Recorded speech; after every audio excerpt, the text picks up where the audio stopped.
તાવ આવવાથી મારા વાતને લઈને હું દાખલ થયો હતો મેડિકેર હોસ્પિટલમાં, બાલાજી હોલની બાજુમાં.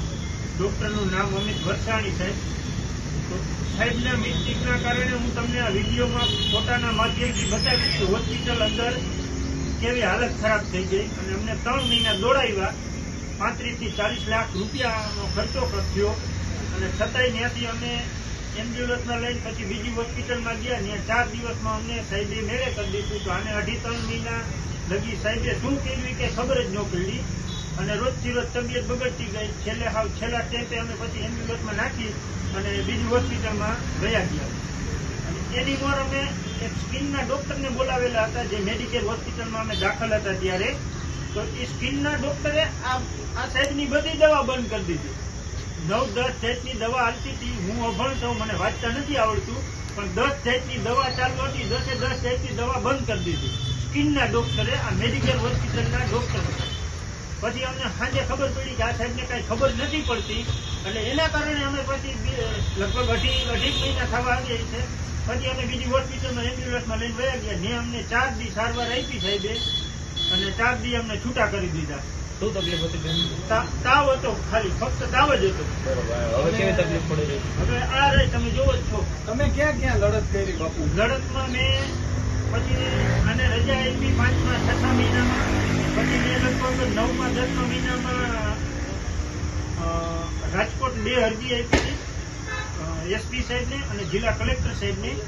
અને 3 અરજી મુખ્યમંત્રી સાહેબને, આરોગ્ય મંત્રી સાહેબને, ગ્રાહક સુરક્ષાને. આ 3ને મેં ગાંધીનગર આપેલી હતી. તો 3માંથી મને 5માંથી 3નો મને સામે જવાબ આવ્યો. અને મને અહીંયા માલવિયા પોલીસ સ્ટેશને બોલાવ્યો હતો નિવેદન લેવા. ન્યાય મેં આ રીતનું બધું કીધું હતું. ત્યાં પોલીસ સ્ટેશને મેં ફોટા બતાવ્યા હતા, બધું બતાવ્યું હતું. પછી એ લોકો પોલીસના હાથમાં તો કઈ નથી. એને એમ કીધું કે અમારે આ સિવિલ હોસ્પિટલમાં આપવું જોઈએ કાગળિયા. ત્યાં કોઈ પોલીસમાં બેન હતા, એ બેને અમારું બધું લઈ લીધું કાગળિયા, ફોટા પાડ્યા. ને મોકલા એને સિવિલ હોસ્પિટલમાં અમદાવાદ. તો અમદાવાદ સિવિલ હોસ્પિટલે લેખિતમાં મને એવું આપ્યું કે ડોક્ટરને તમારું નિવેદન લેવા બોલાવ્યો. પછી ડોક્ટરને બોલાવ્યા તો અમે એને ભચકાવ્યો ને અમે એને ખીજાણા ને અમે એને ડારો દીધો ને અમે એને એવું કીધું કે તારાથી પેશન્ટ આજુ ન થાય તો તારે પેશન્ટને છૂટું કરી દેવાય, પણ આવું ના કરાય. એવું કહીને એને ડોક્ટરને છૂટા કરી દીધા. એનું કાગળ મારી પાસે લેખિતમાં હાજર છે. હવે શું માંગ છે આપણી? આપણી માંગ છે કે મને ન્યાય મળે. બસ હું આ 2 વર્ષ લગભગ હું 26-27 મહિનાથી હળિયું કાઢું છું દવાખાને. હજી મારે 2 હોસ્પિટલની દવા ચાલુ જ છે. તાવમાં દાખલ કર્યા બાદ એવું ડોક્ટરે શું કર્યું કે આટલું આવું થયું? રિએક્શન કેમ આવ્યું? રિએક્શન હવે તો હું અભણ છું, આપણને કઈ ખબર નથી. પણ આખી ચામડી ઉતરી ગઈ. હું તમને ફોટા હમણાં બતાવું છું, ફોટા પણ વિડીયોમાં બતાવું છું.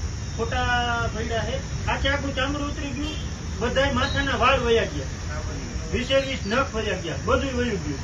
પછી તમે બીજા ડોક્ટર ને લઈ ગયા તો એને શું કીધું કે આ દવાના કારણે જ થયું છે? આ દવા એને એ તો એવું નહીં, એ કઈ ન કહી શકે ડોક્ટર. અમે મેં પૂછ્યું હતું કે આ સાહેબ શું કારણથી છે, તો એને એવું કીધું તમારે સાજા થઈ જાય એથી જોવાનું છે ને.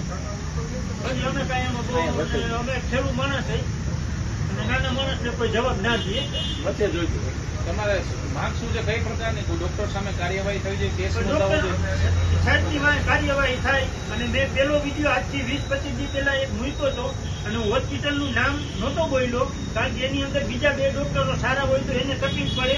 એટલે હું પેલો વિડીયો, પણ આજે એનો મને કાંઈ ન્યાય ન મળ્યો. એના કારણે હું આજે આ વિડીયો ખુલે આમ બધું હોસ્પિટલનું નામ જ દીધું હતું. મેડિકેર હોસ્પિટલ બાલાજી હોલની બાજુમાં અમિત વરસાણી સાહેબનું નામ છે. અને મને ન્યાય મળે બસ.